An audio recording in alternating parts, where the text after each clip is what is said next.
Before we begin, just giving you an update on our new subscription. It's called Dave McWilliams Plus on Apple. You just double click, you get no ads, and you get me and John, pure and simple. And Mac, you get early access to episodes. Did you know that?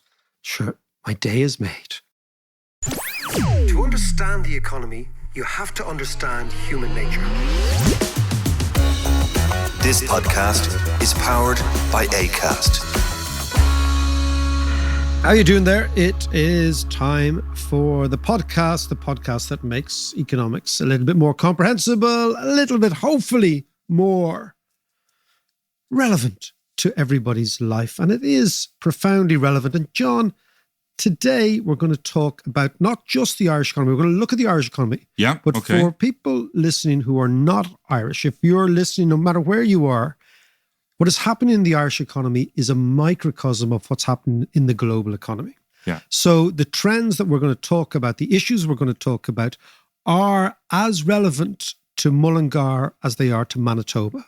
And the reason is that we are in a globalized world. I just said Manitoba there, John, because we have a Canadian in the room. Yes, we could have said just Mullingar, doff Montana. We should have said Mullingar, Manchester. Should have Mullingar, Montpellier. Should have Mullingar, Mannheim. Should have Mullingar, Mombasa. Exactly. We could have done all the M's. Yeah.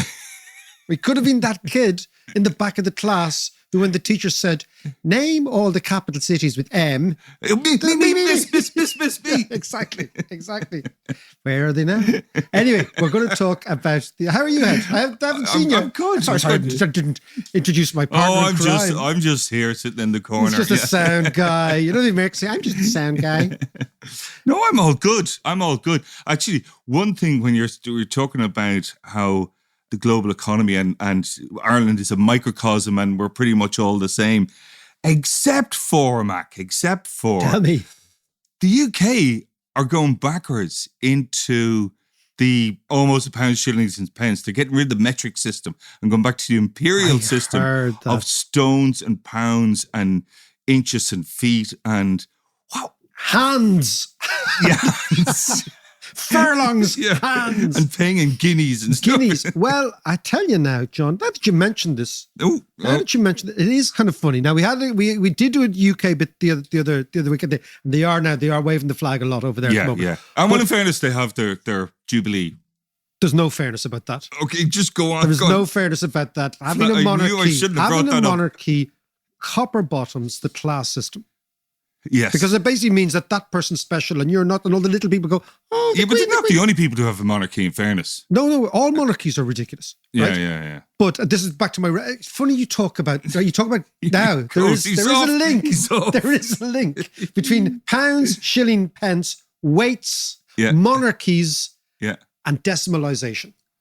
And kilos. Go on. Now, right. Okay. I'll take you back a bit of history. Okay. We are going to talk about the Irish economy in a minute, but take it back. Now that you've piqued my interest in it, right? Yeah. I'm taking you back to... Throwing him a fish and he's off. And he fucking eats a whale. Okay? I'm taking you back to Andrew Hamilton. Do you remember our friend Andrew Hamilton? The musical. Yes, indeed. Yeah. Based on the American Revolutionary. Yeah. Andrew Hamilton in 1792 introduces in the United States a thing called the Dollar Act, which actually makes the dollar legal tender in America for the first time ever. Okay. But one of the main ruptures with the old system was that they introduced the cent. They decimalized the dollar. Okay. So they had $1 had 100 cents. And that was the way it was broken up. Now, the reason they did this is they wanted to break with everything British. And the British had inherited a variety of different measurements and weights. So the pound, the guinea, the shilling, right? Yeah. So what the American Revolutionary said is, we're going to have our new country.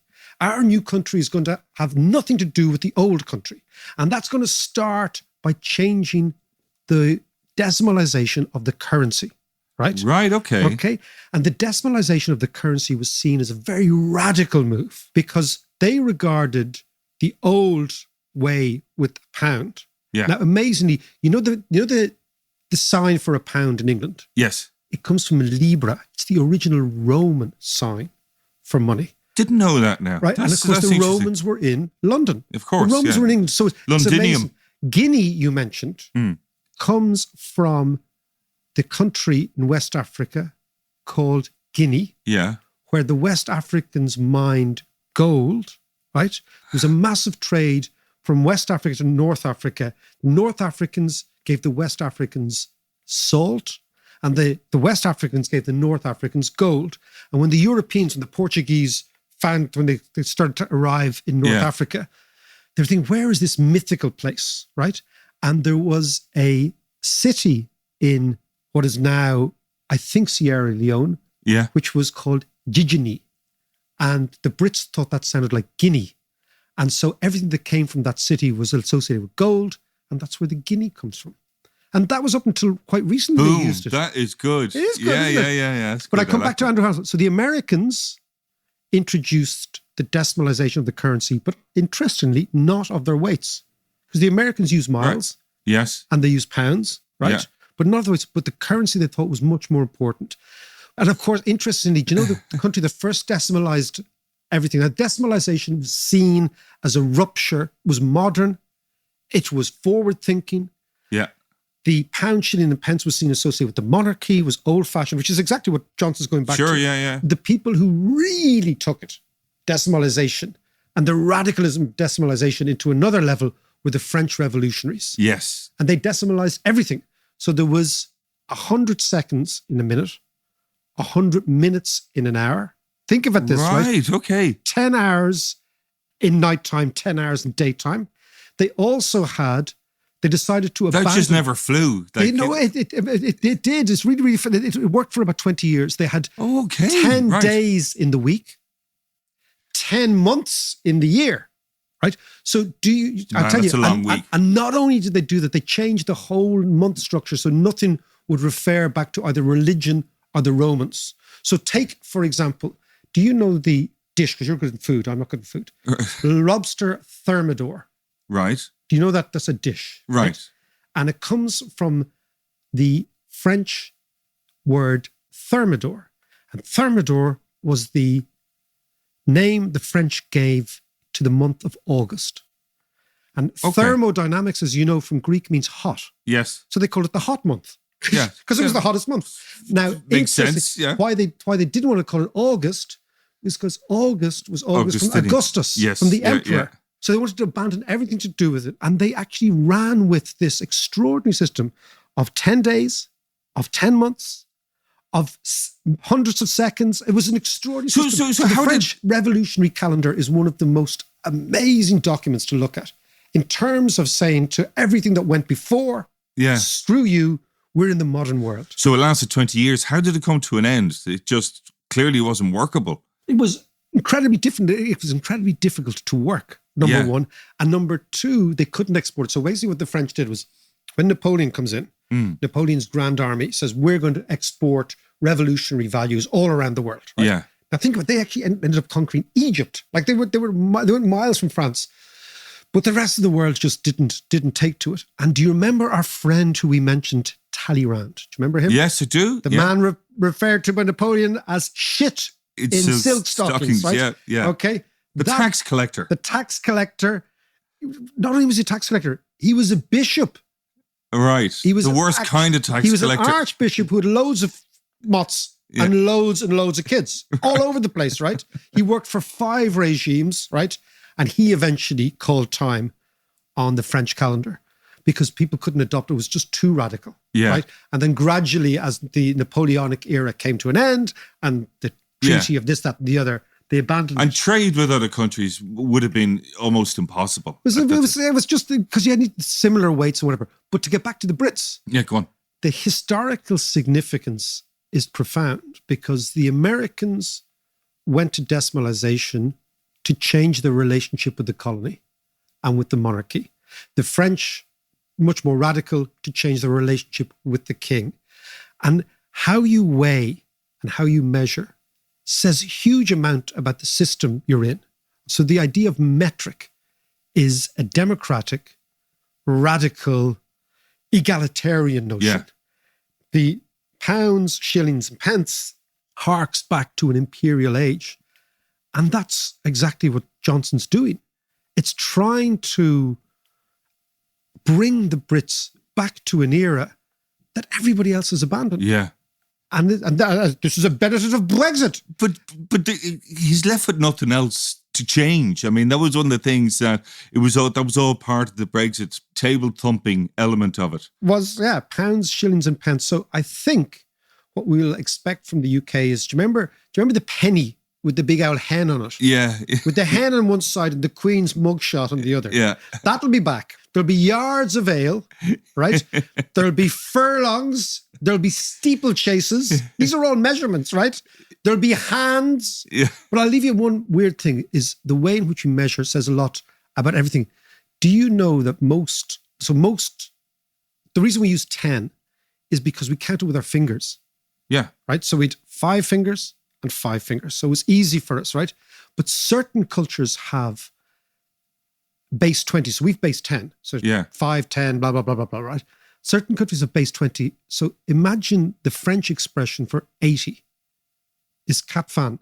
Yeah. Quatre-vingts for 40. So that means that somewhere in the legacy of the French language, there was a tribe that predated the Romans who used base 20 as their foundational base for mathematics. So it was 5 in one hand, 5 in the other hand, 5 toes in one foot, 5 toes in the other. And that's how they counted. Right. So the way we measure tells us a huge amount about our ancestors as well. And the Brits are just harking back to ancestry.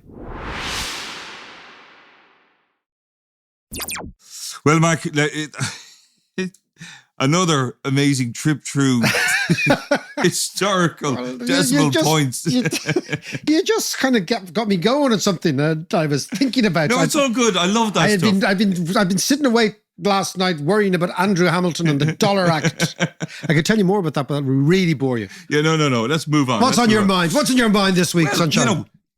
All for the last couple of weeks, the big story in all the papers and all the radio stations and stuff is the airport. Oh, God, yeah. But I know that you have a little theory about this and what it reflects and what it means for the economy.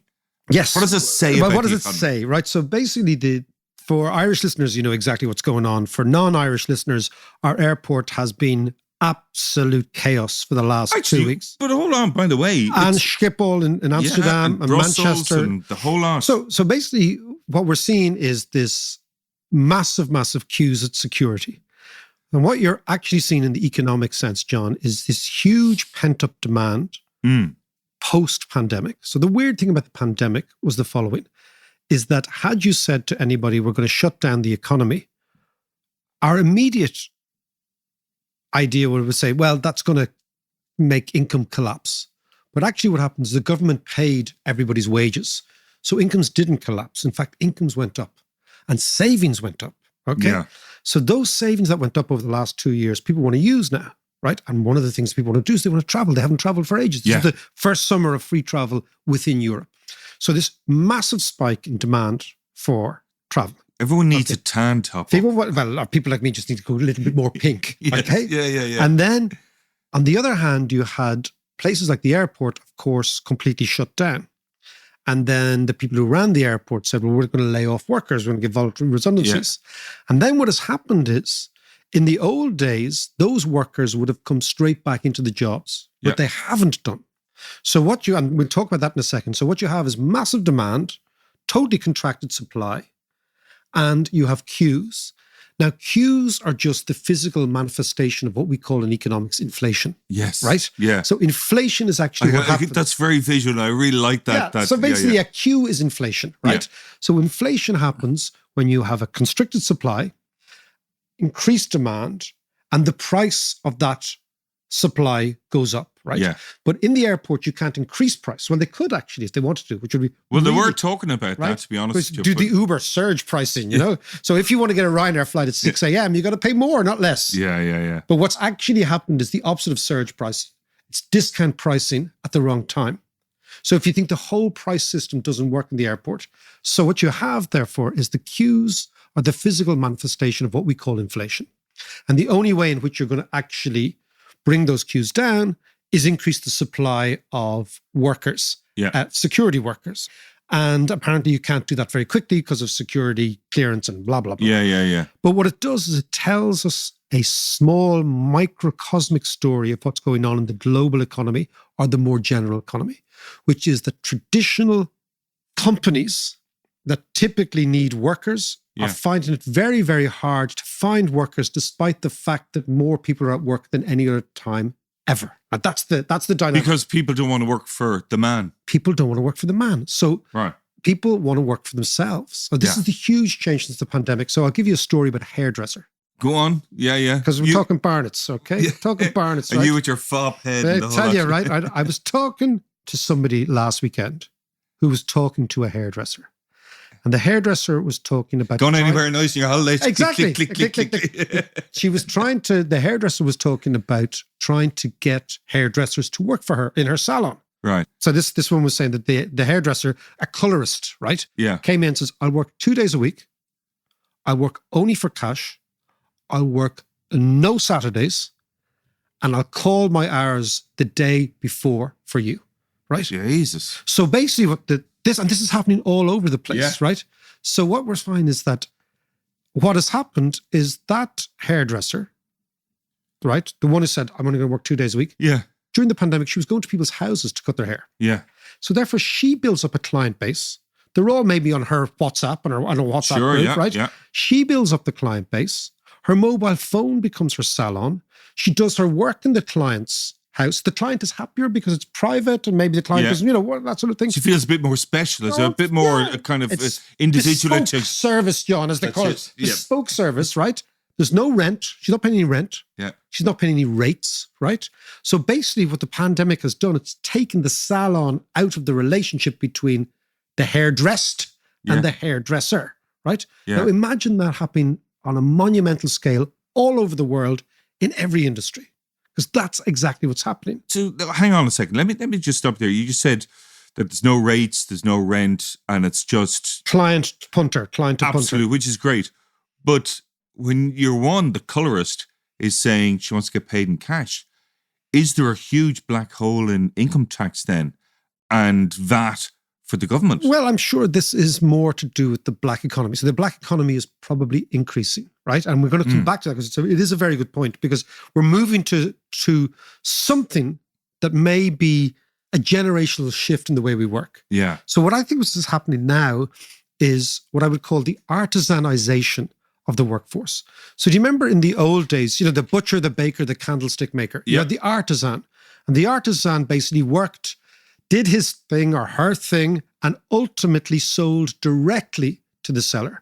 So that's what was happening. So in loads and loads of businesses, people who have skills are saying, I actually don't need to work for the man.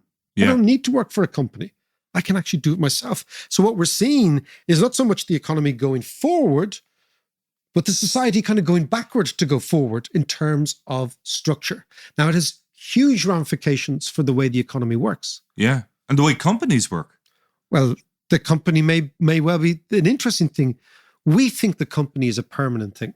Well, put it this way, the whole idea of a company in this context is that the company is greater than the sum of its parts. Yes. And then can offer more services at a better rate and all the rest, whereas an individual is chasing gig by gig. Yeah. So is there a point where there's so many people who are self-employed that it starts working against the economy, especially, as you say, if there's an element of black economy going on as well? Well, I mean, that's just a matter of the efficiency of the tax system, that to get its act around. We're self-employed and we have to do VAT returns every single month. Pain in the arse, right? Yes. But I mean, but I think there's something even bigger going on here, which is the following, right? Companies never really agreed with me. I never. No. You never agreed with them either. I never agreed with them, right? But there was something that always struck me odd about a company, right? A company is a relatively recent organizational concept. It's about 120 years old. Really? Yeah. So basically what you see is large companies becoming material in the economy at the end of the 19th century. Yeah. This is when the big companies... Well, I suppose with the Industrial Revolution just kicking off and that what it was mainly to do with the extraordinary intensification of work.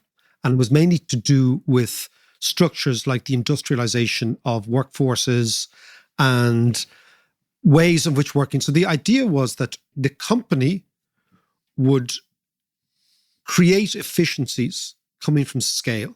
So rather than getting 1,000 artisans working in a little places tinkering away on their own, you'd put those 1,000 artisans in a production line and you would generate specialization. This goes back to the Adam Smith idea of Adam Smith talked about pin makers, John. Really dull stuff. Don't talk about it.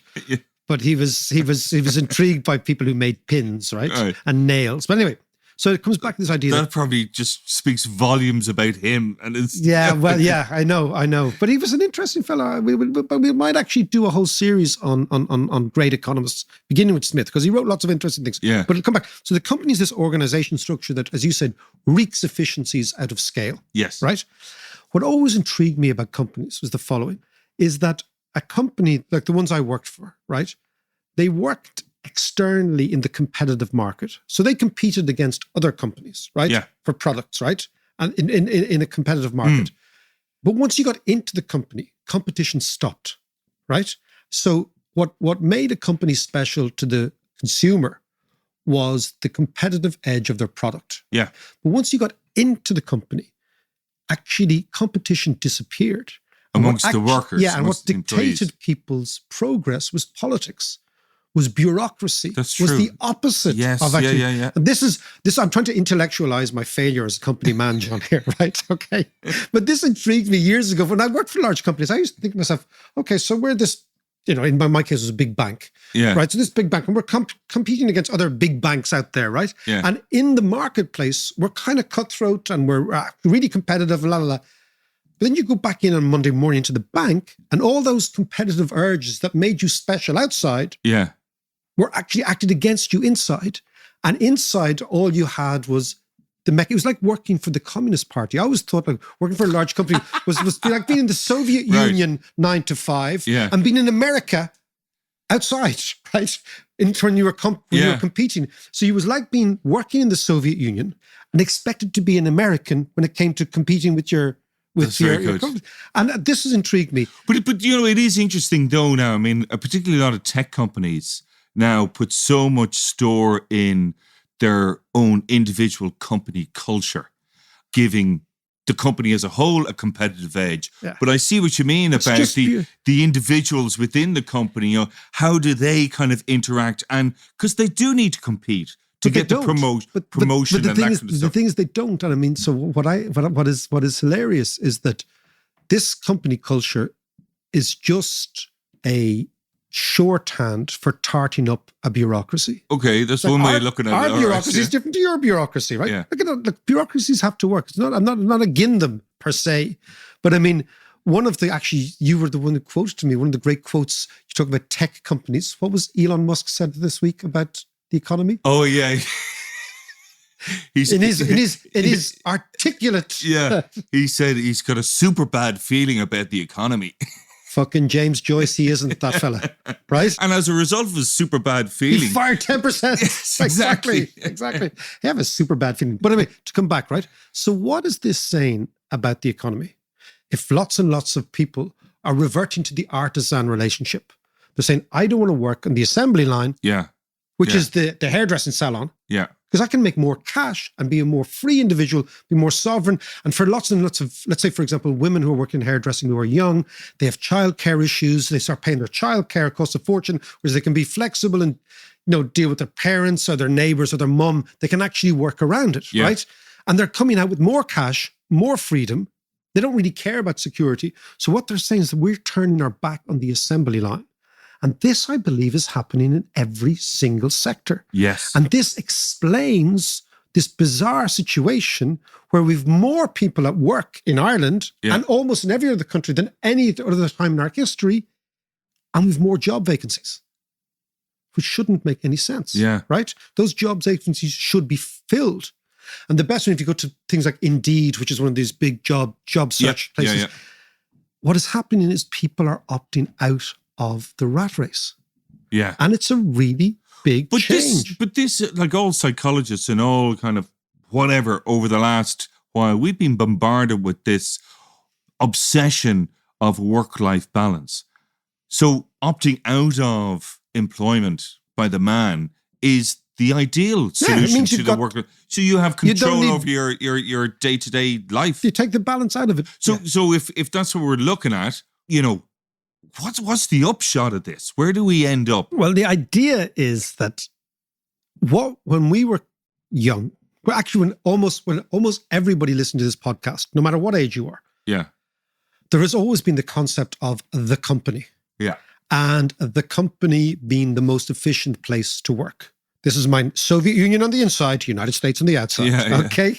And you went in and you did your job and you clocked in, you clocked out, right? Okay. Because the company gave you security.